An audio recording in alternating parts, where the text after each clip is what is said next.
ಹಾಸನ ಜಿಲ್ಲೆಯಲ್ಲಿ ಮತ್ತೆ ಕರೋನಾ ಕಾಣಿಸಿಕೊಂಡಿರುವಂಥದ್ದು. ಈಗಾಗಲೇ ಇಬ್ಬರು ರೋಗಿಗಳಿಗೆ ಕರೋನಾ ಪಾಸಿಟಿವ್ ಎಂದು ದೃಢವಾಗಿದೆ. ಹಾಗಾಗಿ ಹಾಸನದ ಹಿಮ್ಸ್ ಆಸ್ಪತ್ರೆಯಲ್ಲಿ ಸಾಕಷ್ಟು ವ್ಯವಸ್ಥೆಗಳನ್ನು ಕೂಡ ಮಾಡಿಕೊಂಡಿದ್ದಾರೆ. ಸದ್ಯಕ್ಕೆ 50 ಬೆಡ್ಗಳ ವ್ಯವಸ್ಥೆ ಮಾಡಿರುವಂಥದ್ದು, ಜೊತೆಗೆ 4 ವೆಂಟಿಲೇಟರ್ನ ವ್ಯವಸ್ಥೆಯನ್ನು ಕೂಡ ಹಿಮ್ಸ್ನ ಆಡಳಿತ ಅಧಿಕಾರಿಗಳು ಜೊತೆಗೆ ಹಿರಿಯ ವೈದ್ಯಾಧಿಕಾರಿಗಳು ಕೂಡ ಈಗಾಗಲೇ ಮಾಡಿದ್ದಾರೆ. ಈಗ ನಾವು ವೆಂಟಿಲೇಟರ್ ವ್ಯವಸ್ಥೆ ಯಾವೆಲ್ಲ ರೀತಿಯಾಗಿ ಮಾಡಿದ್ದಾರೆ ಅಂದರೆ, ಇಲ್ಲಿ ಮೊದಲನೇದಾಗಿ ವೆಂಟಿಲೇಟರ್ ವ್ಯವಸ್ಥೆಯನ್ನು ಕೂಡ ಈಗಾಗಲೇ ಮಾಡಿರುವಂಥದ್ದು.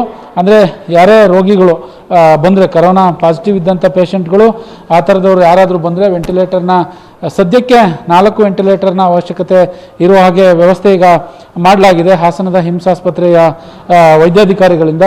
ಜೊತೆಗೆ ಈಗಾಗಲೇ ಸಾಕಷ್ಟು ಎಚ್ಚರಿಕೆಯಿಂದ ಇರಲು ಇಲ್ಲಿನ ಸಿಬ್ಬಂದಿಗಳಿಗೆ ಜೊತೆಗೆ ಬರುವಂತಹ ರೋಗಿಗಳಿಗೆ ಎಲ್ರಿಗೂ ಕೂಡ ಮಾಸ್ಕ್ ಕಡ್ಡಾಯವಾಗಿ ಮಾಡಿ ಹೇಳಿರುವಂಥದ್ದು ಇಲ್ಲಿನ ಮುಖ್ಯ ವೈದ್ಯಾಧಿಕಾರಿಗಳು ಏನಿದ್ದಾರೆ ಅವರು ಈಗಾಗಲೇ ಹೇಳಿದ್ದಾರೆ. ಜೊತೆಗೆ ಕರೋನಾ ಸಾಕಷ್ಟು ಸರ್ಕಾರದ ಗೈಡ್ಲೈನ್ಸ್ ಕೂಡ ಈಗಾಗಲೇ ಹೇಳಿರುವಂಥದ್ದು.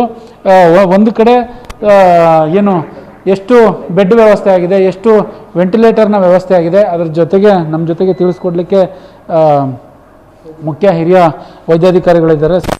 ಏನು ಹೇಳಲಿಕ್ಕೆ ಬಯಸ್ತೀರಿ ಸರ್? ಮೊದಲನೇದಾಗಿ 2 ಕೇಸ್ ಕೂಡ ಪಾಸಿಟಿವ್ ದೃಢ ಅಂತ ಬಂದಿರುವಂಥದ್ದು, ಏನೆಲ್ಲ ವ್ಯವಸ್ಥೆ ಮಾಡ್ಕೊಂಡಿದ್ದೀರಿ ಸರ್? ಈ ಕರೋನಾ ಬಗ್ಗೆ ನಾವು ಮೊದಲನೇದಾಗಿ ಎಲ್ಲರಿಗೆ ಹೇಳಲಿಕ್ಕೆ ಇಚ್ಛೆ ಪಡ್ತೀನಿ, ಗಾಬರಿ ಪಡೋ ಅವಶ್ಯಕತೆ ಇಲ್ಲ. ಇದು ಕೊರೋನಾ ಈಗೇನು ಬಂದಿದೆಯಲ್ಲ, ಇದು 3rd ವೇವ್ನಲ್ಲಿ ಒಮಿಕ್ರಾನ್ ಬಂದಿದ್ದು, ಅದರ ಉಪತಳಿ ಬಂದಿದೆ. ಅದು ಆ ಥರ ತುಂಬ ಸಿವಿಯರಿಟಿ ಇಲ್ಲ, ಸಿಂಪ್ಟಮೆಟಿಕ್ ಆಗಿ ಬಂದಿದೆ. ಬಟ್ ನಾವು ಈ ರಾಜ್ಯ ಸರ್ಕಾರದ ಏನು ಮಾರ್ಗಸೂಚಿ ಅಂತ ನಾವು ಕೋವಿಡ್ ಟೆಸ್ಟ್ ಎಲ್ಲ ಮಾಡ್ತಾ ಇದ್ದೀವಿ.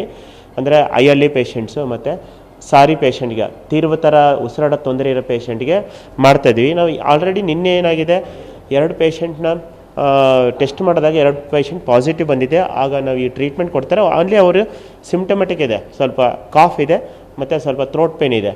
ಅದು ಬಿಟ್ಟರೆ ಬೇರೆ ತೀವ್ರತರ ಉಸಿರಾಡ ತೊಂದರೆ ಇಲ್ಲ. ಸೊ ಅವೆರಡು ಪಾಸಿಟಿವ್ ಬಂದಿರೋದ್ರಿಂದ ನಾವು ಈ ವಾರ್ಡಲ್ಲಿ ಅಡ್ಮಿಟ್ ಆಗಿಬಿಟ್ಟು ಟ್ರೀಟ್ಮೆಂಟ್ ಕೊಡ್ತೇವೆ. ಅದು ಇವತ್ತು ಡಿಸ್ಚಾರ್ಜ್ ಮಾಡ್ತಾ ಇದ್ದೀವಿ, ಬಿಕಾಸ್ ಚೆನ್ನಾಗೇ ಇದ್ದಾರೆ, ಅದು ಡಿಸ್ಚಾರ್ಜ್ ಮಾಡ್ತಾ ಇದ್ದೀವಿ. ಸೊ ಸಿದ್ಧತೆ ಬಗ್ಗೆ ಹೇಳಬೇಕು ಅಂತಂದರೆ, ನಮ್ಮ ಹಾಸ್ಪಿಟ್ಲಲ್ಲಿ ಇಲ್ಲಿ ಒಂದು 50 ಬೆಡ್ಡು, ಆ ಕಡೆ ರೆಡಿಯಾಗಿ ಒಂದು 50 ಬೆಡ್, ಟೋಟಲ್ 100 ಬೆಡ್ಡು ವ್ಯವಸ್ಥೆ ಮಾಡ್ಕೊಂಡಿದ್ದೀವಿ. ವೆಂಟಿಲೇಟರ್ ವ್ಯವಸ್ಥೆ ಇಲ್ಲಿ 4 ಇದೆ, ಮತ್ತು ಸಪ್ರೇಟ್ OTನೂ ಇದೆ. ಕೋವಿಡ್ ಪಾಸಿಟಿವ್ ಪೇಷಂಟ್ಸಿಗೆ ಏನಾರು ಅಕಸ್ಮಾತ್ ಲೇಬರಲ್ಲಿ ಸಿಜನ್ ಸೆಕ್ಷನ್ ಮಾಡಬೇಕು ಅಥವಾ ಬೇರೆ ಥರ OT ಮಾಡಬೇಕು ಅಂದರೆ OTನೂ ಇದೆ. ಮತ್ತು ಆಮೇಲೆ ಏನಂತಂದರೆ, ಒಂದು ಗಾಬರಿ ಪಡೋ ಅವಶ್ಯಕತೆ ಇಲ್ಲ. ಸರ್ವಸಿದ್ಧತೆ ಅಂದರೆ ಲೈಕ್ ಟೆಸ್ಟಿಂಗ್ ಇದೆ, ಪ್ಲಸ್ ಅದಕ್ಕೆ ಟ್ರೀಟ್ಮೆಂಟ್ ಇದೆ, ಪ್ಲಸ್ ಮೆಡಿಸಿನ್ಸು ಇದೆ.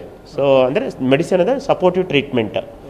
ಸೊ ಸರ್, ಈಗ ವೆಂಟಿಲೇಟರ್ ವ್ಯವಸ್ಥೆ ಮಾಡಿದರೆ ಎಷ್ಟು ವೆಂಟಿಲೇಟರ್ ಇದೆ, ಜೊತೆಗೆ ಬೆಡ್ಗಳು, ಆಮೇಲೆ ನಿಮ್ಮ ಇಲ್ಲಿ ಸಿಬ್ಬಂದಿಗಳಿಗೆ ಏನು ಸೂಚನೆ ಕೊಟ್ಟಿದ್ದೀರಿ ಸರ್? ಹೇಗೆಲ್ಲ ಇರಬೇಕು? ಈಗ ಇಲ್ಲಿ ಇವಾಗ ನಾವು 50 ಬೆಡ್ಗಳಿದ್ದು, ಇನ್ನು 50 ಬ್ಯಾಕಪ್ ಇಟ್ಕೊಂಡಿದ್ದೀವಿ. 50ರಲ್ಲಿ 10 ಹಾಸಿಗೆಗಳು ICU ಹಾಸಿಗೆಗಳು, 10ರಲ್ಲಿ 4 ಬೆಡ್ಗಳಿಗೆ ವೆಂಟಿಲೇಟರ್ ವ್ಯವಸ್ಥೆ ಮಾಡ್ಕೊಂಡಿದ್ದೀವಿ. ಎಲ್ಲ ರೋಗಿಗಳಿಗೂ ವೆಂಟಿಲೇಟರ್ ಅವಶ್ಯಕತೆ ಇರಲ್ಲ. ತೀವ್ರ ನಿಗಾದಲ್ಲಿಡುವಂಥ ವ್ಯವಸ್ಥೆಯನ್ನು ನಾವು ಮಾಡ್ಕೊಂಡಿದ್ದೀವಿ. ಇವಾಗ ನಮ್ಮ ಸಿಬ್ಬಂದಿಗಳಿಗೆ ಏನು ಪರ್ಸನಲ್ ಪ್ರೊಟೆಕ್ಷನ್ ಮೆಜರ್ಸ್ ಏನು ತೊಗೋಬೇಕು, PP ಕಿಟ್ ಹಾಕೊಳ್ಳೋದಿರ್ಬೋದು, ಇಲ್ಲಿ ನಮಗೆ ರೋಗಿಗಳು ಬರ್ತಾ ಇದ್ದರೆ ಅವರಿಗೆ ಅವೇರ್ನೆಸ್ ಕ್ರಿಯೇಟ್ ಮಾಡೋದಾಗಲಿ. ಬಟ್ ಇದ್ರ ಬಗ್ಗೆ ತುಂಬ ಜನಗಳಿಗೆ ಗಾಬರಿ ಪಡಿಸೋವಂಥದ್ದು ಏನಿಲ್ಲ. ಇದು ಯಾವುದೇ ವೈರಸ್ಸು ಎಪಿಡೆಮಿಕ್ ಆದಾಗ ಇದೇ ಥರ ಚಿಕ್ಕ ಪೀಕ್ ಬಂದು ವೈರಸ್ಸು ಸಾಯೋವಂಥದ್ದು. ಅದೇ ರೀತಿ ನಮಗೆ ಕೋವಿಡ್ ವೈರಸ್ಸು ಇದೇ ಥರ ಇದೆ. ಈ ಕಳೆದ 4 ವರ್ಷದಿಂದ ಚಿಕ್ಕ ಪೀಕ್ ಬಂದೋಗ್ತಾ ಇದೆ. ಈಗ ಒಂದು ಚಿಕ್ಕ ಪೀಕ್ ಬಂದಿದೆ, ಬಟ್ ಇದು ಕಾಲಕ್ರಮೇಣ ಇದು ಕಮ್ಮಿಯಾಗಿ ಹೋಗುತ್ತೆ. ಬಟ್ ರೋಗಿಗಳ ಸ್ಥಿತಿಗತಿಗಳು ನೋಡಿದ್ರೆ ಯಾವುದೇ ಥರ ತೊಂದರೆ ಆಗುವಂಥದ್ದು ಏನಿಲ್ಲ. ಜನರುಗಳು ಗಾಬರಿ ಪಡೋ ಅವಶ್ಯಕತೆ ಇಲ್ಲ. ಹಾಗಾದರೆ ಜನ ಏನು ಗಾಬರಿ ಪಡೋಂಥ ಅವಶ್ಯಕತೆ ಇಲ್ಲ ಅಂತೀರಿ? ಹೌದು, ಜನಗಳು ಗಾಬರಿ ಪಡೋ ಅವಶ್ಯಕತೆ ಇಲ್ಲ.